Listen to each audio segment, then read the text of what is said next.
چونکہ وقت آیا ہے تو میں یہ گزارش کر دوں، آج فتنے بہت ہیں، فتنوں سے بچنے کا جو طریقہ رسول اکرم صلی اللہ علیہ وسلم نے دیا ہے، ان طریقوں کو اگر غور سے پڑھا جائے تو اللہ کے ذکر اور قرآن سے بڑھ کے کوئی طریقہ نہیں۔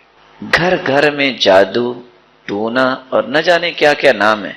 عقبہ بن عامر رضی اللہ تعالی عنہ کہا کرتے تھے کہ امرنی رسول اللہ صلی اللہ علیہ وسلم ان اقرأ المعوذتین بعد کل صلاح، اللہ کے رسول صلی اللہ علیہ وسلم نے مجھے ہر نماز کے بعد آخری 2 سورتیں پڑھنے کا حکم دیا۔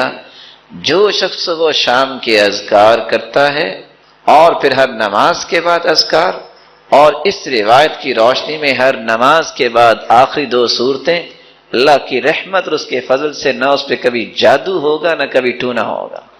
اس لیے آپ ذکر پہ کبھی سودے بازی نہ کیا کریں۔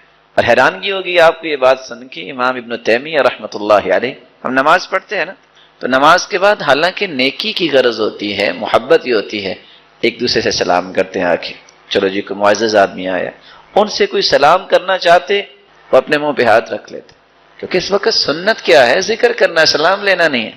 اور ساتھ کہتے ہادہ غدوتی، یہ میرا کھانا ہے، اگر میں نے یہ کھانا نہ کھایا تو میں زندہ ہی نہیں رہ سکتا۔ ذکر کرنے کے بعد پھر ملتے، اور ان کا اخلاق کتنا عالی تھا۔ اس لیے نماز کے بعد ذکر پہ آپ کبھی کمپرومائز نہ کیا کریں۔ اور اس کی ایک اور وجہ ہے، صحیح بخاری کی روایت اگر میں ساتھ ملاؤں، جو شخص فرض نماز پڑھتا ہے اور اپنی جگہ پہ بیٹھا رہتا ہے، اپنی جگہ سے کیا مراد ہے؟ میدان فی مصلی، جہاں اس کے قدم ہے، جہاں اس نے سجدہ دیا، یہ جگہ اس کی ہے، اپنی جگہ پہ بیٹھ کے ذکر کرتا ہے، اللہ کے نورانی فرشتے اس کے لیے 3 دعائیں کرتے ہیں۔ پتہ ہے ان فرشتوں کی تعداد کتنی ہے؟ دوسری صحیح بخاری کی روایت ہے کہ ان للہ ملائکۃ سیارۃ فضلا، اللہ کے کچھ موبائل فرشتے ہیں جو ہر وقت زمین میں گردش کرتے رہتے، یبتغون مجالس الذکر، اور وہ اللہ کے ذکر کی مجالس کی تلاش میں ہوتے ہیں۔ فإذا وجدوا ذلك جلسوا معهم، اگر ان کو کوئی ایسی مجلس مل جائے تو وہ بھی بیٹھ جاتے ہیں۔ وہ کتنے ہوتے ہیں؟ حتی یملأ ما بین السماء والارض، زمین اور آسمان کا خلا ان فرشتوں سے بھر جاتا ہے۔ ویسے کتنے کو ہو سکتے ہیں؟ اس کی تعداد میں اور آپ اندازہ کر سکتے ہیں۔ جس شخص کے لیے اتنے فرشتے 3 دعائیں کریں، اور دعا کیا ہے؟ اللہم اغفر لہ، اے اللہ اس کو معاف کر دے، اللہم تب علیہ، اے اللہ اس کی توبہ کو قبول فرما لے، اللہم ارحم، اللہم اغفر لہ، اللہم تب علیہ، اللہ اس پہ رحمت کی برکھا برسا دے۔ جس کو 3 دعائیں کھربوں فرشتوں کے مل جائیں، اور یہ بات طے شدہ ہے، فرشتوں کی دعا رد نہیں ہوتی۔ کائنات میں کوئی ایسا شخص نہیں ہے جو یہ کہہ سکتا ہو کہ میری دعا رد نہیں ہوتی، لیکن فرشتوں کے بارے میں قرآن نے کہہ دیا ہے۔ کیوں رد نہیں ہوتی فرشتوں کی دعا؟ کیونکہ فرشتے کسی کے لیے دعا اس وقت تک کرتے ہی نہیں جب تک اللہ کا حکم نہ آ جائے، اور اللہ رب العزت اس وقت تک فرشتوں کو دعا کا حکم دیتے ہی نہیں جب تک اپنے بندے سے راضی نہ ہو جائیں۔ اس سے بڑا سعادت مند کون ہے کہ جس کے لیے کھربوں فرشتے دعا کریں اور وہ نماز پڑھنے آیا ہے اور 3 دعائیں قبول ہو جائیں، تو اس سے بڑا کوئی سعادت مند ہے؟ تو میں عجباً پھر گزارش کروں گا کہ آپ نماز کے بعد ذکر کیے بغیر اپنی جگہ سے نہ جایا کریں۔ اور آخری درجہ کہ اللہ ذوالجلال رضامندی کا سرٹیفکیٹ کس کو عطا کرتے ہیں؟ سب سے پہلا خوش نصیب وہ ہے جس کے بارے میں اللہ ذوالجلال نے خود اعلان کیا ہے، وَسَبِّحْ بِحَمْدِ رَبِّكَ قَبْلَ طُلُوعِ الشَّمْسِ وَقَبْلَ غُرُوبِهَا وَمِنْ آنَاءِ اللَّيْلِ وَسَبِّحْ وَأَطْرَافَ النَّهَارِ لَعَلَّكَ تَرْضَىٰ، یہ صبح بھی ذکر کرتا ہے، شام کو بھی ذکر کرتا ہے، اور اگر رات کو آنکھ کھلے تو تب بھی اس کی زبان پہ سبحان اللہ والحمد للہ ولا الہ الا اللہ واللہ اکبر ولا حول ولا قوة الا باللہ، یہ کلمات جاری ہوتے ہیں۔ اللہ ذوالجلال صبح و شام اللہ کے ذکر پہ پابندی کرنے والے کو اپنی رضامندی کا سرٹیفکیٹ عطا کر دیتے ہیں۔ سنن ابن ماجہ کی روایت ہے رسول اللہ صلی اللہ علیہ وسلم نے فرمایا الا انبئکم بخیر اعمالکم، کیا میں تمہیں اس بات کی خبر نہ دوں کہ بہترین اعمال کون سے ہیں؟ وارضاها عند ملیککم، اور کون سے اعمال ہیں جو تمہارے رب کو راضی کرنے والے ہیں؟ وارفعها فی درجاتکم، اور کون سے اعمال ہیں جس سے آپ کے درجات کی بلندی ملے گی؟ وخیر لکم من اعطاء الذهب والورق، اور کون سے اعمال ہیں کہ سونا چاندی خرچ کرنے سے بھی اتنا اجر نہیں ملے گا جتنا ان اعمال کو اختیار کرنے سے۔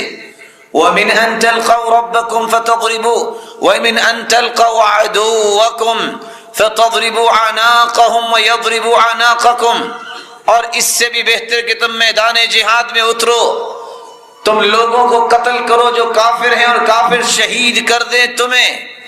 اللہ کے رسول کون سا عمل ہے جو اتنا بڑا ہے، بہترین عمل بھی ہے، پاکیزہ عمل بھی ہے، رب کو راضی کرنے والا بھی ہے، درجات کی بلندی کا باعث بھی ہے، اور پھر سونے اور چاندی کو خرچ کرنے سے بھی بہتر ہے، اور شہادت سے بھی بہتر ہے، اور غازی بننے سے بھی بہتر ہے؟ کون سا عمل ہے؟ قال ذکر اللہ، اللہ کا ذکر ان تمام چیزوں سے بہتر۔ رسول اکرم صلی اللہ علیہ وسلم نے فرمایا، صحیح بخاری کی روایت ہے، ان العبد لا يتكلم بالكلمة من رضوان الله لا يلقى لها بالا يرفعه الله بها درجات۔ اللہ ذوالجلال کے ایسے بھی بندے ہیں جن کی زبان سے گفتگو بڑی خوبصورت نکلتی ہے، لمبی چوڑی گفتگو نہیں، ایک کلمہ اس طرح خوبصورتی سے ادا کرتے ہیں، بولتے ہیں، ہوتا تو ایک کلمہ ہے، اللہ اس کلمے کو بھی اتنا پسند کرتے ہیں کہ اس سے راضی ہونے کا سرٹیفکیٹ جاری کر دیتے ہیں۔ چھوٹا سا کلمہ ہے، الحمدللہ۔ قیامت کو جو ترازو لگے گا، لو وضعت السماوات والارض ومن فیہن فی کفہ، اتنا بڑا ترازو ہوگا کہ 7 زمینیں اور 7 آسمان اگر اس ترازو کے ایک پلڑے میں رکھ دیے جائیں تو پلڑا پھر بھی بھرے گا نہیں۔ لیکن اگر آپ خوشی سے کہہ دیں الحمدللہ، تو صحیح مسلم کی روایت ہے، اس ایک مرتبہ الحمدللہ کہنے سے قیامت کے دن ترازو کے دونوں پلڑے نیکیوں سے لبالب بھر جائیں گے۔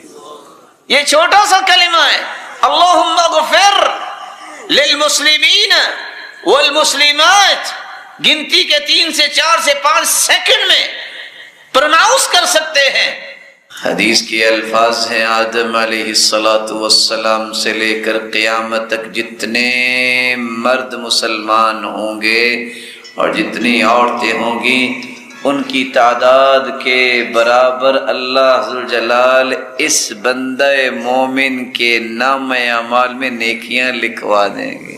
تیسرا کام جسے اللہ ذوالجلال راضی ہوتے، السواک مطہرۃ للفم مرضات للرب، صحیح الجامع کی روایت ہے، مسواک کرنا یہ جہاں منہ کی پاکیزگی کا باعث ہے، وہاں اللہ ذوالجلال کو یہ عمل بہت پسند ہے کہ اللہ ذوالجلال کی رضا بھی اس بندے کو نصیب ہو جاتی۔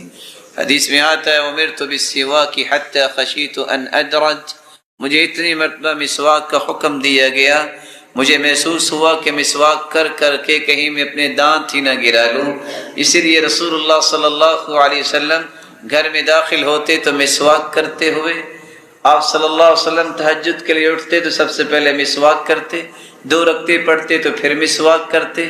سیدنا ابو ہریرہ فرماتے ہیں، جب سے میں نے یہ بات سنی، میں نے کوئی کھانا نہیں کھایا صبح شام کا کہ کھانے کے بعد میں نے مسواک نہ کی ہو۔ رسول اللہ صلی اللہ علیہ وسلم نے اللہ کی رضا کا اسے سبب بیان کیا ہے۔ یہی وجہ ہے کہ زندگی کا آخری عمل جو اللہ کے رسول نے کیا وہ کون سا ہے؟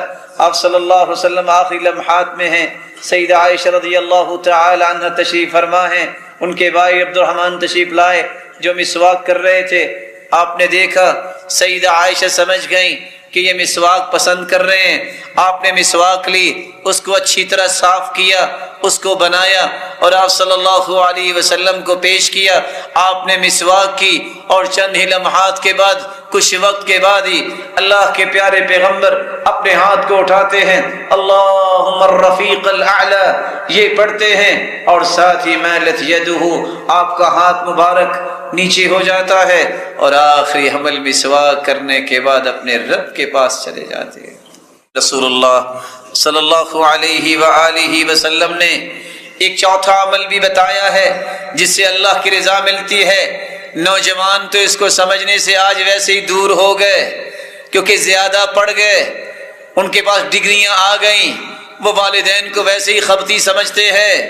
اس لیے ہم کہا کرتے ہیں، ہم ایسی کتابوں کو قابل ضبطی سمجھتے ہیں جن کو پڑھ کے بچے والدین کو خبطی سمجھتے ہیں، جبکہ حدیث یہ کہتی ہے، صحیح الجامع کی روایت ہے 3507، رسول اللہ صلی اللہ علیہ وسلم نے فرمایا، رضا الرب فی رضا الوالدین وسخطہ فی سخطہما، کسی نے رب کو راضی کرنا ہے تو والدین کو راضی کرے، جس نے اپنے رب کو ناراض کرنا ہے وہ والدین کو ناراض کرنے والا ہے جو اپنے رب کو ناراض کر بیٹھتا ہے۔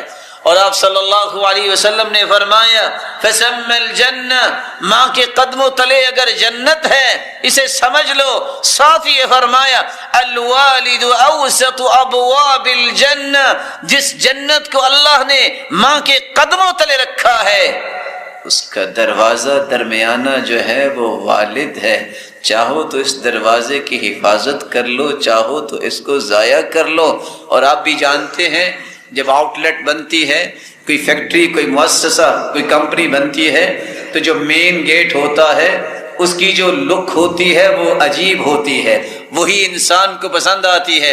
اس لیے دروازہ نہیں کہا، جنت کا درمیانہ دروازہ اللہ ذو الجلال نے باپ کو بنایا ہے۔ اللہ کی رضا چاہیے تو والدین ان کو راضی کرنا سیکھیے۔ کیسے راضی ہوں گے؟ رسول اللہ صلی اللہ علیہ وسلم سے صحابی سوال کرتے ہیں، من احق الناس بحسن صحابتی یا رسول اللہ، اللہ کے پیارے پیغمبر سب سے زیادہ میری نیکی، میرے حسن سلوک کا حقدار کون ہے؟ بیوی ہے، بچے ہیں، دوست ہیں، پارٹنر ہے، کون ہے؟ آپ نے 3 مرتبہ فرمایا امک امک امک، 3 مرتبہ فرمایا سب سے زیادہ اگر کوئی تمہاری نیکی اور خیر خواہی حسن سلوک کا حقدار ہے تو تمہاری والدہ گرامی ہیں، اور 4تھی مرتبہ آپ نے فرمایا تمہارے والد گرامی ہیں۔ رسول اللہ صلی اللہ علیہ وسلم کے صحابی بیان کرتے ہیں، زمین و آسمان کا خلا 500 سال کا ہے اور آسمان کی تھکنس بھی 500 سال کی ہے، اسی طرح ہر آسمان ہے، 7 آسمانوں کے اوپر جنت ہے۔ صحابی کہتے ہیں اللہ کے رسول نے فرمایا جب میں جنت میں گیا تو میں نے قرآن مجید کی تلاوت سنی، میں نے پوچھا یہ کون سا خوش نصیب ہے جس کی تلاوت کی آواز جنت میں پہنچ رہی ہے؟ جواب ملا حارثہ بن النعمان، یہ حارثہ بن نعمان ہیں جو زمین پہ بیٹھے قرآن کی تلاوت کر رہے ہیں۔ وَكَانَ أَبَرَّ النَّاسِ بِأُمِّهِ، روئے زمین میں سب سے زیادہ اپنی ماں کی خدمت کرنے والا یہ انسان ہے، بیٹھا زمین پہ ہے، قرآن کی تلاوت کرتا ہے، لیکن اس کی تلاوت کی آواز اس سے محظوظ ہو رہے ہیں تو جنتی ہو رہے ہیں۔ سبب کیا ہے؟ سب سے بڑی خیر خواہی یہ کرنے والا تھا، اپنی ماں کے ساتھ اپنے ہاتھ سے کھانا کھلایا کرتے۔ روایت بتاتی ہے کوئی تھا تو نہ تھا، لیکن یہ اکیلے ہی کھانا بھی کھلاتے اپنی والدہ کو، اپنی والدہ کے بالوں میں کنگھی بھی کیا کرتے۔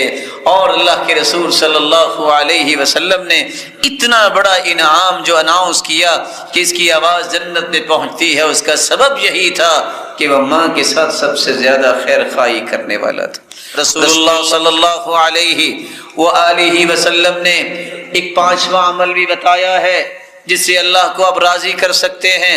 ان اللہ تعالی لیرضى عن العبد ان يأكل الاكل او يشرب الشرب فيحمد اللہ علیہا۔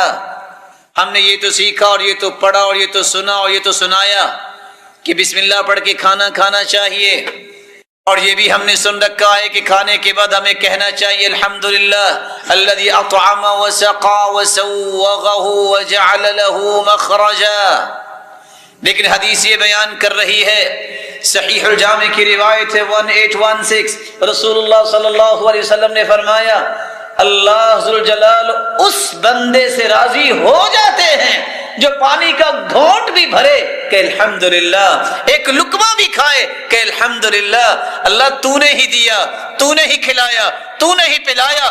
یہ بات بات پہ اللہ کا شکر کرنے والا، اللہ کی تعریف کرنے والا اللہ کو اتنا پسند آتا ہے کہ اللہ ذوالجلال اس سے راضی ہو جاتے ہیں۔ اللہ ذوالجلال ہم سب سے راضی ہو جائے۔ وآخر دعوانا